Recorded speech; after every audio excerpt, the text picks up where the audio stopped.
In the last 5 years, our country has fought through the most challenging times since the Second World War. As I stand here as your Prime Minister, I can't help but reflect that my first proper introduction to you was just over 4 years ago.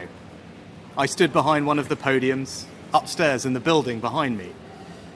I told you that we faced a generation-defining moment and that we as a society would not be judged by some government action, but by the small acts of kindness that we showed one another.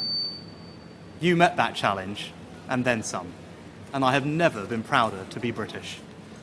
And when I introduced the furlough scheme, I did so not because I saw a country simply in need of desperate help, albeit we were, but because I saw a country whose future hung in the balance. I could be bold and trust in the tens of millions of you at home that you would rise to the moment, or I could accept the inevitable millions of job losses and pick up the pieces. In truth, it was no choice at all.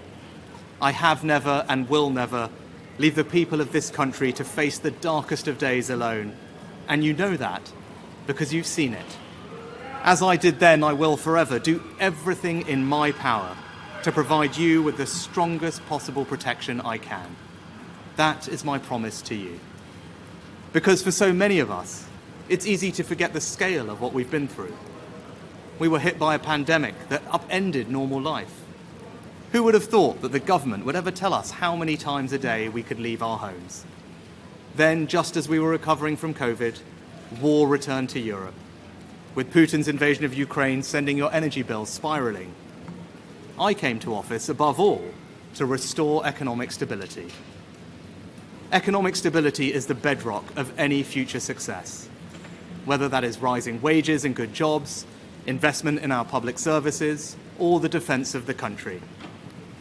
And because of our collective sacrifice and your hard work, we have reached 2 major milestones in delivering that stability, showing that when we work together, anything is possible.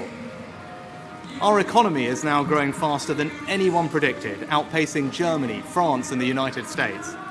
And this morning it was confirmed that inflation is back to normal. This means that the pressure on prices will ease and mortgage rates will come down. This is proof that the plan and priorities I set out are working. I recognise that it has not always been easy. Some of you will only just be starting to feel the benefits, and for some, it might still be hard when you look at your bank balance. But this hard-earned economic stability was only ever meant to be the beginning. The question now is how and who do you trust to turn that foundation into a secure future for you, your family, and our country. Now is the moment for Britain to choose its future, to decide whether we want to build on the progress we have made or risk going back to square one with no plan and no certainty. Earlier today, I spoke with His Majesty the King to request the dissolution of Parliament. The King has granted this request, and we will have a general election on the 4th of July. This election will take place at a time when the world is more dangerous than it has been since the end of the Cold War. Putin's Russia is waging a brutal war in Ukraine and will not stop there if he succeeds. That war has also made it all too clear the risk to our energy security. In the Middle East, the forces of Islamist extremism threaten regional and ultimately global stability. These tensions are exploited by extremists who seek to undermine our values and divide our society here at home.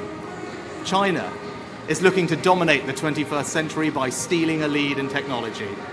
And migration is being weaponized by hostile states to threaten the integrity of our borders. These uncertain times call for a clear plan and bold action to chart a course to a secure future. You must choose in this election who has that plan, who is prepared to take the bold action necessary to secure a better future for our country and our children. Now, I cannot and will not claim that we have got everything right. No government should. But I am proud of what we have achieved together, the bold actions we have taken, and I'm confident about what we can do in the future. We've tackled inflation, controlled debt, cut workers' taxes, and increased the state pension by £900. We've reduced taxes on investment and seized the opportunities of Brexit to make this the best country in the world to grow a business. put record amounts of funding into our NHS and ensured it is now training the doctors and nurses it needs in the decades to come. We've reformed education, and our children are now the best readers in the Western world. We prioritised energy security and your family finances over environmental dogma in our approach to net zero. We fully funded an increase in defence spending to 2.5% of GDP. We made a decision to invest more in local transport that you actually use, rather than endlessly plough more money into HS2. We set out a comprehensive plan to reform our welfare system, to make it fair for those who pay for it as well as those who need it. Immigration is finally coming down, and we are stopping the boats with our Rwanda partnership. And we will ensure that the next generation grows up smoke-free. I hope that my work since I became Prime Minister shows that we have a plan and are prepared to take bold action necessary for our country to flourish. Now, I've stuck with that plan and always been honest with you about what is needed, even when that's been difficult. Because I'm guided by doing what is right for our country, not what is easy.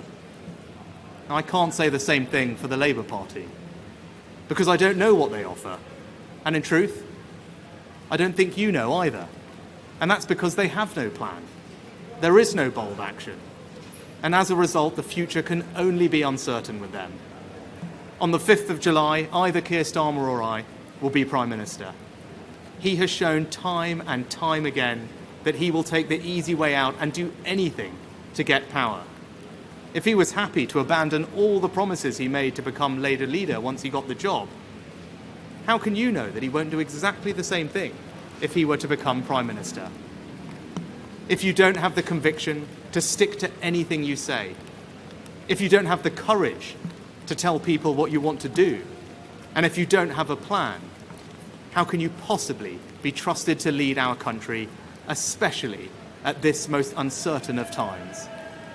Over the next few weeks, I will fight for every vote. I will earn your trust, and I will prove to you that only a Conservative government led by me will not put our hard-earned economic stability at risk, can restore pride and confidence in our country, and with a clear plan and bold action, will deliver a secure future for you, your family, and our United Kingdom.